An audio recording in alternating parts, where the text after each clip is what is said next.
Hi everyone. तो आज हम लोग पढ़ने वाले हैं संवैधानिक विकास एवं प्रशासनिक ढांचा। ठीक है। तो ये है एक मॉडर्न हिस्ट्री का आप एक कह सकते हो या फिर आप लोग पॉलिटी में भी पढ़ सकते हो।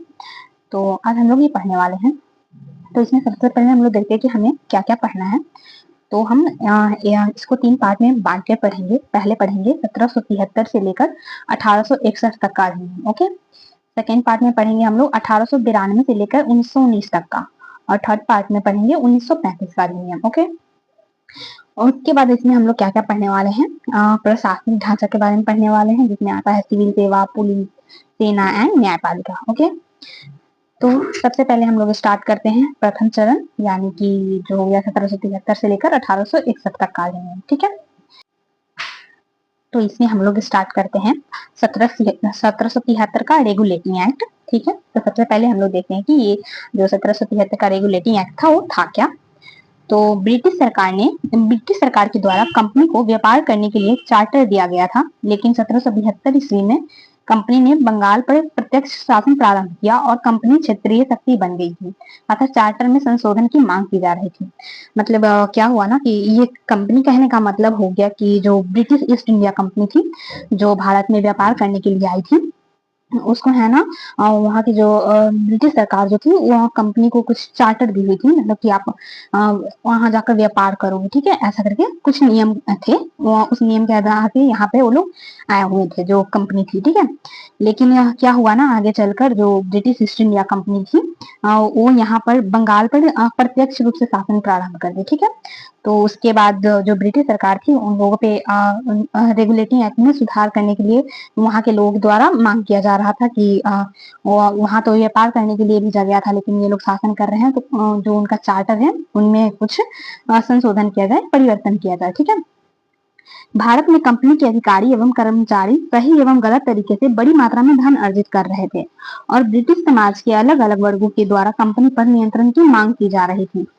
तो क्या हुआ, जब कंपनी यहाँ पर भारत में जो है अलग अलग तरीके से क्या कर रहा था, धन अर्जित कर रहा था, तो जो वहां के जो लोग थे, जो ब्रिटिश समाज में जो लोग थे, वहां पे यह कंपनी को नियंत्रित करने के लिए मांग कर रहे थे कि मतलब कि अगर इसको नियंत्रित नहीं किया गया तो ये आगे चलकर समस्या हो सकता है। ठीक है। तो कौन कौन लोग थे जो ये कर रहे थे, मतलब कंपनी पर नियंत्रण करने के लिए, उसमें थे व्यापारी, उद्योगपति, बुद्धिजीवी इत्यादि। बुद्धिजीवी कहने का मतलब हुआ जो बहुत दूरदर्शी होते हैं, जो सोच समझ के कुछ फैसला लेते हैं। ठीक है। तो ये लोग जो व्यापारी, उद्योगपति, बुद्धिजीवी हो गए, ये वहां के ब्रिटिश समाज के हो गए। वो लोग कंपनी के नियंत्रण के लिए मांग कर रहे थे। इन वर्गों के द्वारा अलग अलग उद्देश्यों से कंपनी पर नियंत्रण की मांग की जा रही थी। मतलब कि ये उसको नियंत्रित करने के पीछे बहुत सारा रीजन था, सबका अपना अपना कुछ ना कुछ उद्देश्य था। ठीक है।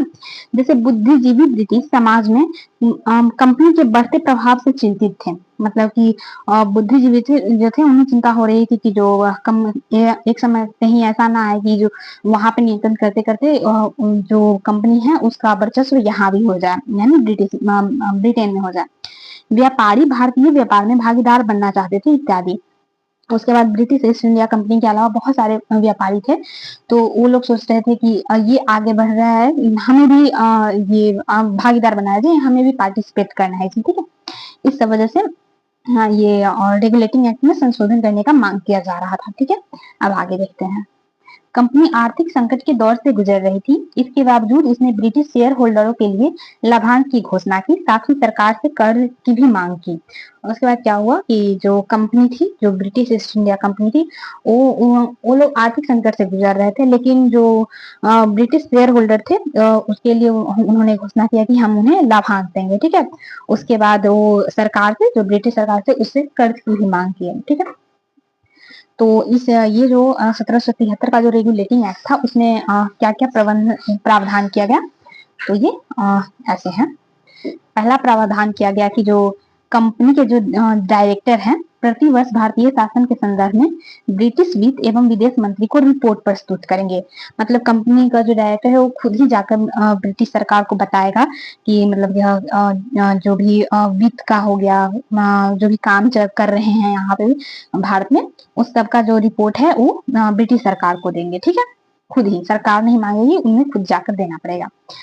भारत में व्यापार एवं नियुक्ति पर कंपनी का एक अधिकार होगा। मतलब कि जो भारत है, जो लोग भारत में शासन कर रहे थे, तो जो भी व्यापार करेंगे या किसी को नौकरी पे रख रहे हैं, किसी को नियुक्त कर रहे हैं किसी पोस्ट पे, तो वो सब कौन करेगा? कंपनी का एक अधिकार होगा, सिर्फ कंपनी करेगी। परिषद का प्रावधान किया गया।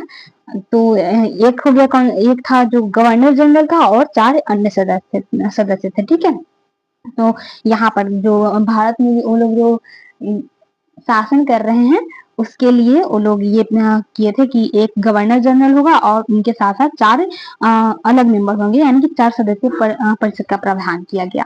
ठीक है, उसके बाद है गवर्नर जनरल परिषद बहुमत के आधार पर नियंत्रण लेगी।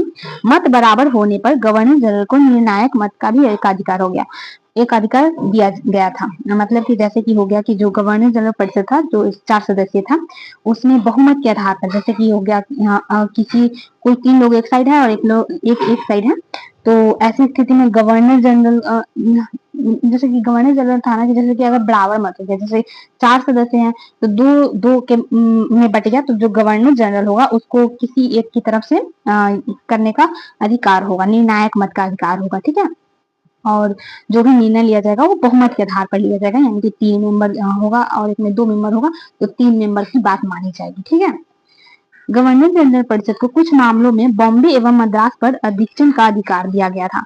मतलब कि सभी मामलों में नहीं, लेकिन कुछ मामलों में, क्योंकि जो उस टाइम पे था, जो बॉम्बे और मद्रास में था, वहां पर भी ये लोग शासन कर रहे थे, तो वहां पे सुपरविजन का अधिकार दिया गया था। ठीक है, कुछ मामलों में, सभी मामलों में नहीं।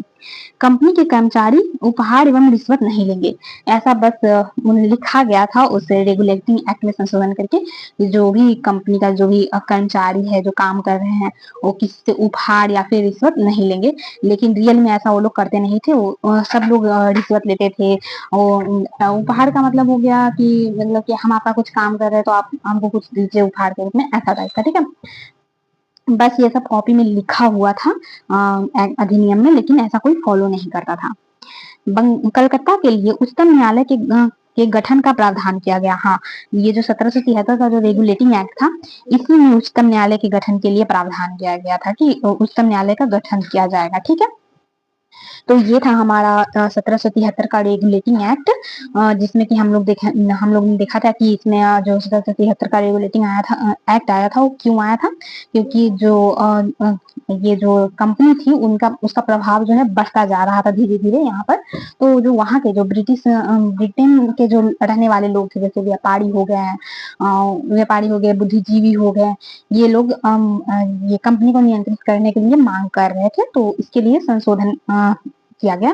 तो इसमें ये सारे प्रावधान किए गए थे, जैसे कि हो गया कि डायरेक्टर रिपोर्ट प्रस्तुत करेगा, कंपनी का अधिकार होगा नौकरी और व्यापार में, एक गवर्नर जनरल के साथ 4 सदस्य परिषद का प्रावधान किया गया। उसके बाद बहुमत के आधार पर कोई निर्णय लिया जाएगा और गवर्नर जनरल को निर्णायक मत का अधिकार दिया गया।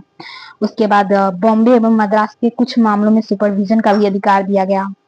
उसके बाद कि कंपनी जो है किसी से उपहार या फिर रिश्वत नहीं लेगी।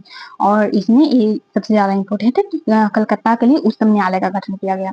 तो ये सारे प्रावधान किए गए थे।